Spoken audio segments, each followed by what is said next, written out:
All right, let's go to Dr. Anthony Fauci, who many conservative Americans loathe. So you'll remember that Fauci was the director of the National Institute of Allergy and Infectious Diseases from 84 to 2022, chief medical advisor to the president, that would be Trump, from 21 to 22. Fauci was a big COVID started from animals, not from the Wuhan lab. And later we learned he took this point of view because his institution invested a lot of money with the Chinese in the Wuhan lab. Well, now Senator Rand Paul in Kentucky is investigating Anthony Fauci. He's going to be called in on Monday, non-voluntary subpoena. And here with the inside story is the creator of Just the News and editor-in-chief, John Solomon. So why should we care about Fauci? You either like him or you don't. Is it more than that? There is. I think at this moment, there is a truth-telling consequence to what Rand Paul is going to do. Rand Paul has systemically, over the last 4 years, shown that Anthony Fauci did not tell Congress the truth. And he got a little bit of help as Tulsi Gabbard, the departing director of national intelligence, was leaving her job. She put out some extraordinary documents that show three things. One, that Anthony Fauci and the entire intelligence community knew that as soon as the COVID outbreak had occurred, that there had been a lab accident at the Wuhan Institute of Virology. That was where the NIH was doing its own coronavirus research. It was funding research there.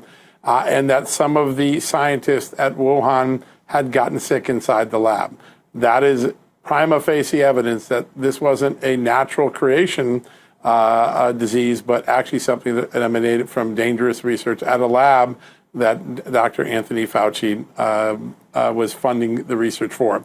Then we know the CIA, thanks to Tulsi Gabbard, found a video. And one of Dr. Fauci's collaborators, one of the guys he was funding, was caught on video saying, yeah, we're actually enhancing the virus to make it more deadly to humans, which is exactly what Anthony Fauci said his group was not doing at Wuhan Institute. And then third, we got to see that the Inspector General of the intelligence community got a whistleblower complaint. Someone in the intelligence community who had access to the entire visibility of Wuhan came forward and said, Anthony Fauci's lying to Congress. He should get prosecuted. And he goes through the normal whistleblower channels.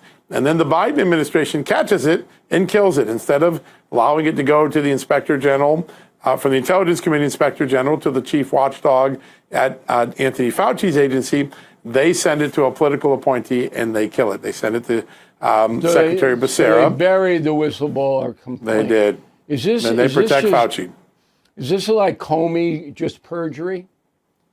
Or is there more? It's just like, in this case, what they did with Dr. Fauci is exactly what Comey did when he said, I'm going to just absolve Hillary Clinton of wrongdoing. They just wanted to let Anthony Fauci off the hook. Now, the question that these new documents raised was, if Anthony Fauci had this much contact with the CIA, he's a scientist, he's a doctor, what's he doing at the CIA all the time?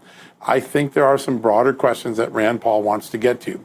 So we know that in the end days of Joe Biden, Anthony Fauci got a pardon. He can't be prosecuted for anything before January 20th, 2025.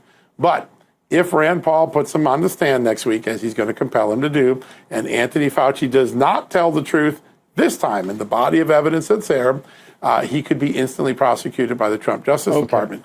Right, if he does tell the truth, he's going to have to admit he lied to us previously. All right, so he's got a pardon by Biden already in his pocket. But then Paul's going to open up all these new doors. The money that was going into Wuhan from Fauci's organization for research purposes, was that taxpayer money? Was that U.S. money? It was. U.S. You and I paid for that research. We were paying to take a virus that wasn't naturally infectious to humans and make it deadly infectious to humans. And there are a lot of reasons why that's concerning. One is that Barack Obama banned that research by executive order in 2015, so it would have been unlawful to do so. But even at a bigger level, when you take a virus that isn't lethal to humans and you make it lethal to humans, you potentially are in violation of the bioweapons treaty that the United States signed with dozens of countries across the world. And so there's good reason for someone like a Dr. Fauci, if he was involved in knowing this, to not want to admit to those two things. I wonder why he'd go up against a Barack Obama executive order. Why would he put himself in that kind of jeopardy? We don't know the answer yet. And, I have a question. Again, I've done a lot of work on Anthony Fauci's career. Back in 2005, when I was at the Associated Press, I did a series of investigative stories that got him in a lot of trouble because he was testing AIDS drugs on vulnerable foster children who didn't have parents and they didn't have AIDS. They were testing the drugs as a control group on kids who didn't have any parents to watch out for him. So I've been tough on him. It was a big story back then. But I have some concerns when I look at this docket that maybe there's an intelligence community element to this that we haven't gotten to the bottom of. Were they maybe using Fauci to spy on China bioweapon labs and see what was going on? We'll see if that comes out with with Rand Paul and Dr. Fauci next week. Rand Paul did something really interesting, Bill, last week. He put out this really lengthy timetable.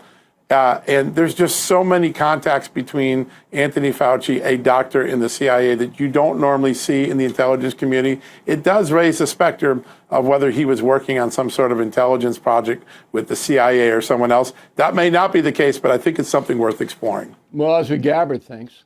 After she was booted. Clearly. Yeah, she thought that there was a linkage between the U.S. intel and Fauci. Right. So keep us posted, John. You do excellent reporting as always. Okay, so the hearing is coming up, and John Solomon is the best guy in the country, in my opinion, to make this cogent so everybody understands it. And we appreciate it, John. Thanks for taking the time. Yeah, my pleasure. It was great to be with you.